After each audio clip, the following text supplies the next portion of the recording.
بس ختم شو دواړه د خپل کورونو ته زمونږ دغه چې کومه د بند ولا مرګري دي او د مونږ یې حدیث ولا مرګري دي هغه په مانځ کې چې کوم ساده پیر غوښولا بس مباحثه چې کوم وشه خبره وشولا او غاری کارت څه کاتلای شو و ان شاء الله تعالی بالکل کجولا به ورسیږي و د دینه بعد به ان شاء الله بیا څه خبره او بیا والسلام صحیح الحمد لله رب العالمين والصلاة والسلام على أشرف الأنبياء والمرسلين أما بعد فأعوذ بالله من الشيطان الرجيم قل جاء الحق وزهق الباطل إن الباطل كان زهوقا قابل قدر أورينو عزت مندو محترم مسلمانان ورنو نن چې دا کم بحث د مونږ او دارنګه د دیوبندیانو حیاتیانو مابین کې وشو دا دوی به اکثر د مونږ د ملګری بار بار تنګولو او دارنګه د مناظرې دعوت په ورکو د بحث مباحثې او بیا دوی دومره غیرتمند دي او دومره تکړه دي او دا د دوی هغه غیرت دی چې یو عامي ملګري ته یو عامي کس ته دوی پنځه شپږ علما سره د خپل علاقې نه بلکې د بهر نه هم کې راغواړي او دارنګه هغه سره مناظره کولو ته تیاریږي دا نفس د دوی دا کار چې کوم دی دا د دوی د شرم دپاره کافي دی چې لکه ته به حیثیت یو عالم ته ځان ته مناظر وي ته ځان ته مفتي وي ته ځان ته علاقې مشر وي او بیا مناظره د یو عامي کس سره کوي دا چې کوم دی خپل ځان او خپله جامه او خپل هغه مسلک او مذهب او خپل هغه ذریت یې چې کوم دی وشرمولو الحمدلله چې کله مونږ د دوی سره مخامخ شو ویډیو به تاسو وګورو دوی خو په دې تمه باندې وو چې څه یو عامي کس دی او هغه څه به دوکه او دجل او فریب وکړو او دارنګه خلکو له به چې کوم دی دوکه ورکړو او غلط تاثر به خلکو ته ورکړو د قرآن حدیث نه به خلک په دې بانه باندې واړو خو الحمدلله کله چې مونږ ته حاضر شو د هغوی مناظرین چې کم دي هغه په قنبر کې راسه کم فضل کریم چې ناسو په دوران مناظره کې هغه بدل کو او نن هغه مخ قدریم دلته خلکو ته ښکاره نه کو نن چې کم دی هغه مناظرې خبره وشوه نو دلته کې هغه ځان هم حاضر نه کو او کوم چې دا نور دوی چې کوم د هلته کې هغه ستنې دوی ته لګېدلې وې هغه ستنو اثرات پکې اوس هم باقي پاتې شوي د دې وجې نه چې کم دی صدارت یې قبلولو او نه چې کم دی تکلم مناظر یو هم نه جوړېدو بلکې دا بل غریب مخې ته کړی و او هغه هم په دې بانه باندې چې د ما سبا ګلاب امین صاحب خبره کوي او په دې باندې صرف ځان د موږ نه خلاصولو او ټول ټیم چې کوم دی په دې باندې واړولو موږ ته بار بار دا خبره کړې ده چې صرف ته دومره وکړه چې هغه موضوعګانې چې تا به خلکو ته یادولې او خلکو ته به دې په بیانونه کول او چیلنجونه به دې کول او د جومات ممبرونه دنه تنګ شوي وو د خلکو غوږونه دنه تنګ شوي وو په هر ځای به چیلنجونه او شور او غوغا په اهل حقو پسې قسمه قسم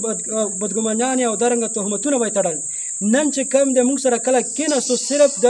په هغه مجلس کې دوی صرف تعین د مناظرې نشو کولی هغه تعین د موضوع نشو کولی چې صرف دومره ویلو چې پر پولیدانو بحث کوو یا دومره ویلو چې په امین بالجهر باندې بحث کوو په لا مې د قسمې که دا یې صرف کولی شو او صرف په دې بانه باندې ځان خلاصولو ټیم مخکې بوتلو چې دا زه تر ماښام شو بس خلاص شو نو عزتمندو الحمدلله مونږ دعوت هغه مخ په وړاندې روان دی قرآن سنت خلق قبلوي خلق هغې طرف ته را روان دي دا داسې یو عقیده ده او داسې یو دین دی چې دا د انسان د فطرت او د عقل سره برابر دی او دوی چې کم دی د دې نه تنګ دي په عذاب دي چې دا خلک څه د بدعاتو خرافاتو نه اوړي په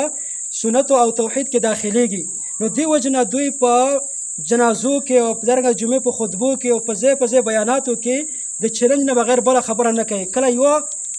ډله یادوي او کله بله ډله اوس چې کوم دی بحث د مونږ سو او بیا چې کله مونږ ته راووتو بیا یې اشاعت ملګري یادول او دارنګه مونږ پسې خبرې کولې ځکه چې که ته دومره غیرت ته لرلی او ته دومره بهادر یې نو ما ته مخامخ چې ناست وې هغلته به د خبرې کړې وای هلته خو یې په خوله باندې مهر والا شو ګونګی شوی و او نه یې د رفولیدین نوم اخیستی شو نه یې د امین بالجهر نوم اخیستی شو او چې کله مونږ ته بیا راغلو نو بیا خپل عوامو د دوکې دپاره بیا لګېدي هغوی ته بیا خبرې کوي نو لحاظه مونږ بیا هم چې کله دوی بیا چلنج راکړي مونږ بیا هم تیار یو انشاءالله د دوی دا مکر د دوی دا دجل د دوی دا فریب دا به د الله عز وجل په مدد او توفیق سره د خاورو سره خاورې کوو او د قرآن او د سنت عقیده به انشاءالله په دې علاقه باندې رایج کېږي او د خلک الله عز وجل دې مونږ او تاسو لا په حق باندې پوها او په حق باندې استقامت را نصیب کړي الله عز وجل تمام بدعات او خرافاتونه الله تعالی موږ ته محفوظ وساتي امين دې خبره چې مونږ کړی وای اجازه وي ان شاء الله د مو په مشرانو باندې دغه ټول مر دکانداري کړی دي دا دغه مثال دکاندار دی ان شاء الله نور به مونږ دا دکانداري نه کوي اوس مو یم خلک چې کوم مو خيار شوی ان شاء الله په هر څه پوه شوی موس مو مفتیم پیژنو ما کې خو صرف چې افغاني مولا براغه مو به دا غټ پړګړې په والا مو چې دا خو دی تاریخي مولا دی ان شاء الله اوس مو مفتیانو پیژندل عالمانو پیژندل او شیخانو پیژندل ان شاء الله او بدعتیانو پیژندل چې بدعتیان کم خلک دي دا کمارانو چې مولا چیلنج را کړی وو او مو دو چیلنج قبول کړ هغه به سیاته مونږ وتختیدل او خاموش پاتې شول او د مو یو ورور د ګلاب امین دغه سره دا خبره کو چې ته ما سره مناظره وکړه خو هغه چې کوم دی د شپاړسم تعلیم